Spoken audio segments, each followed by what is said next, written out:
আমি রোজার পুরা রাতে আমি ঘুমাই না, আমার মালিকের দয়া আমি তো ঘুমাচ্ছি না, আপনারা অনেকে ঘুমান না। এখন এই যে প্রতি রাত আমরা ঘুমাবো না, আমার মালিককে ডাকবো, তসবিহ পড়বো, কোরআন শরীফ তেলাওয়াত করবো, সালাতের তসবিহ পড়বো, ওমরি কাজা যদি থাকে আপনি পড়েন। আমি আমার দিনের বেলা তো ঘুম পাচ্তেছেন, অসুবিধা কি, সমস্যা আছে? ঘুম কি একেবারে 22 ঘন্টা লাগে না, 2-3 ঘন্টা 4 ঘন্টা ঘুম যথেষ্ট। তারপর আপনার ঘুম বেশি লাগে, আপনি ফজর নামাজে তারাবি ইশরাক নামাজ পড়লেন, ইশরাক নামাজ পড়ে ঘুমিয়ে যান। সাস্তের নামাজ পর্যন্ত ঢেউ টাইম, 10:30 থেকে 9:30 পর থেকে চাষ শুরু হয়, 9:30 থেকে। কথা কি বুঝতে পারছেন? 9:30। আপনি যদি ঘুমের অভ্যাস থাকে, ফজর নামাজ পড়ে আমরা ঘুমার বলার কথা বলি না, যদিও কারো ঘুমের অভ্যাস থাকে, অনেকে আছেন সেহরি খাইয়া যায় নামাজ, ফজর নামাজ পড়ে ঘুমান, কিন্তু এটা নিয়ম নয়, শরীয়তের খেলাফ। বিশেষ করে হুজুর পাক সাল্লাল্লাহু আলাইহি ওয়াসাল্লাম কখনো এটা করতেন না। হুজুর করতেন ফজর পড়ে ইশরাক পর্যন্ত হুজুর আমল করতেন। আমার বাবা গ্রামের মানুষ, আমি সারা জীবন তাকে দেখছি, ইশরাক পর্যন্ত আমার বাবা ঘুমায়নি, তিনি আমল করতেন।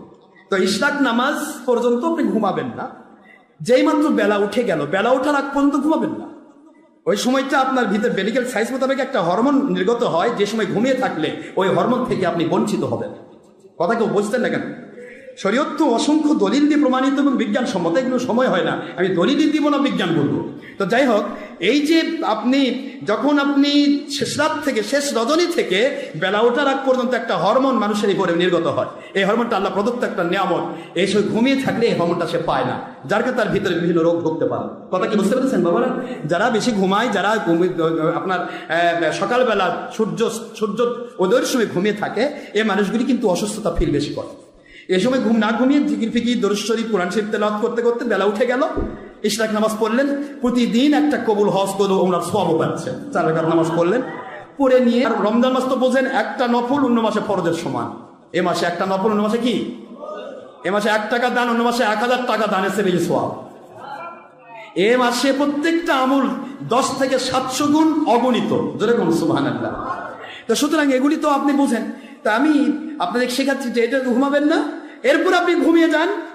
এক ঘুমে যদি আপনার চাকরি বাকরি থাকে, চাকরিতে গেলেন না, ব্যবসা থাকলে ব্যবসা করবেন, আর না হলে আপনি যদি ঘুমান, ইশরাক থেকে চাষ পর্যন্ত ঘুমান।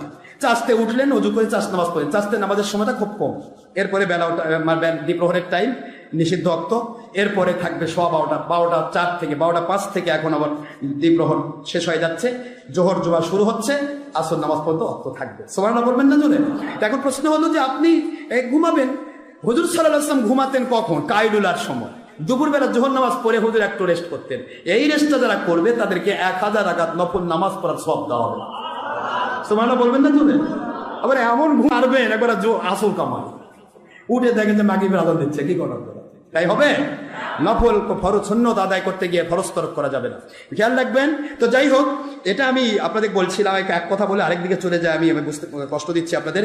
তো আমরা সকালবেলার যে হরমোনটা নেওয়ার জন্য এইটা যে কি বলতে চাচ্ছিলাম আমি, কথা আপনাদের কষ্ট হচ্ছে আপনাদের, আমি শেষ করে দিচ্ছি। তাহলে আমরা হুজুর সাল্লাল্লাহু আলাইহি ওয়াসাল্লাম শিক্ষা দিয়েছেন, শিক্ষা গ্রহণ করব, আমরা মেডিকেল সায়েন্স মোতাবেক চিকিৎসা নেব।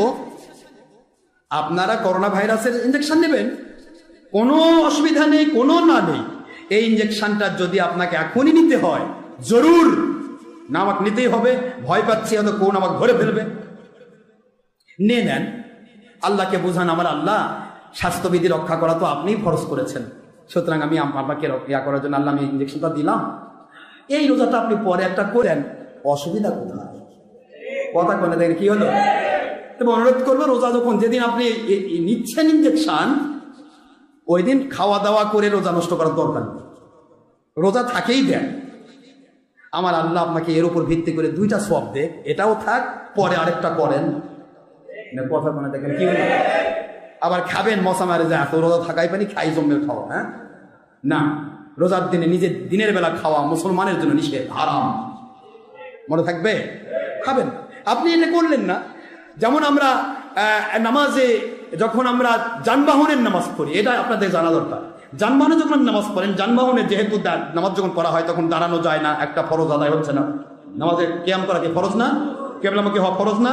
তো দাঁড়ানো যাচ্ছে, কিয়াম করা যাচ্ছে না, রুকু সিজদা ঠিক মতো করা যাচ্ছে না, ইশারা নামাজ পড়তে হচ্ছে।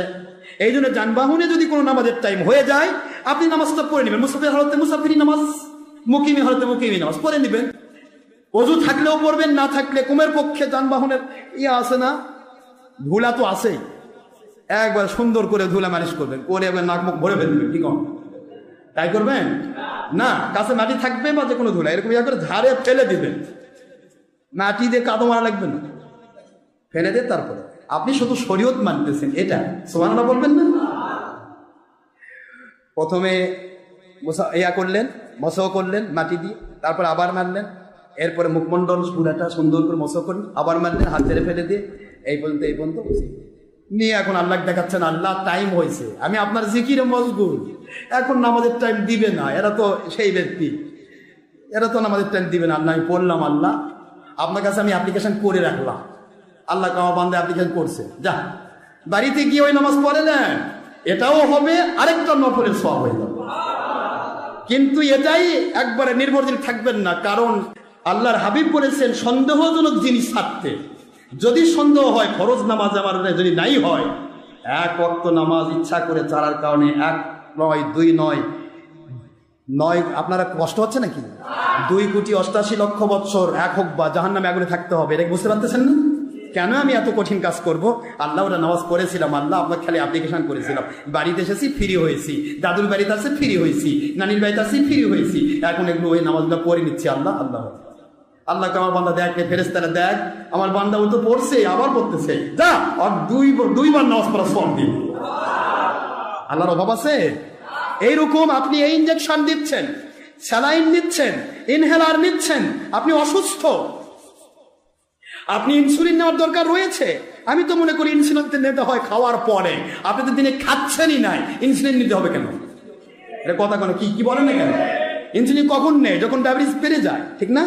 তাহলে আপনি ইনসুলিন দিবেন কেন? আপনি খাওয়ার পর তো ইনসুলিন নিতে হয় নাকি? কি এটা আমি জানি না তো, কি বলতো, খাওয়ার পর না খাওয়ার আগে? খাওয়ার আগে, মানে ইনসুলিন নেওয়ার কয়েক মিনিট পর খাওয়া লাগে, এই তো, যাতে করে এই ইনসুলিন ডায়াবেটিস নীল হয়ে না যায়, নীল হয়ে মরে যাবে। তো যাই হোক, এখন আপনি রোজা আছেন, আমার মালিক আপনাকে শক্তি দিয়েছে, আপনি রাখেন, আপনি ডায়াবেটিস রোগী থাকেন, যদি আপনি এমন হন যে আপনি পড়ে যাবেন, ডায়াবেটিস ফল হওয়ার সম্ভাবনা আছে, আপনি তো বোঝেন, সঙ্গে সঙ্গে চিনি খাই ফেলেন। আপনাকে মরতে বলা হয়নি, আপনাকে রক্ষা করতে বলা হয়েছে। ওয়ামান কানাত মারিদান আও আলা সাফারিন ফাইদ্দাতুম মিন আইয়ামিন উখর। সুবহানাল্লাহ বলেন। আল্লাহ বলেন, দুনিয়ার মানুষেরা রে, সূরাতুল বাকারা 2 নম্বর সূরা 2 নম্বর পারা 185 নম্বর আয়াত, আমার আল্লাহ বলেন, যদি তোমরা অসুস্থ থাকো অথবা সফরে থাকো, তুমি খাওয়ার সময় নাই, সেহরি খাইতে পাবে না, ইফতারি করতে পারবে না, চলতে ফিরতে বিপদ হবে, কষ্ট হবে, যানবাহনে চলা কষ্ট হবে, রোজা যদি না রাখতে পারো আমার আপত্তি নাই, ফাইদ্দাতুম মিন আইয়ামিন উখর, অথবা আও আলা সাফারিন, প্রথমে হলো মারিদন, অসুস্থ যদি হও, আপনি টিকা নিচ্ছেন অসুস্থতার ভয়ে, এটাও তো এর মধ্যে পড়বে, ঠিক না বাচ্চা?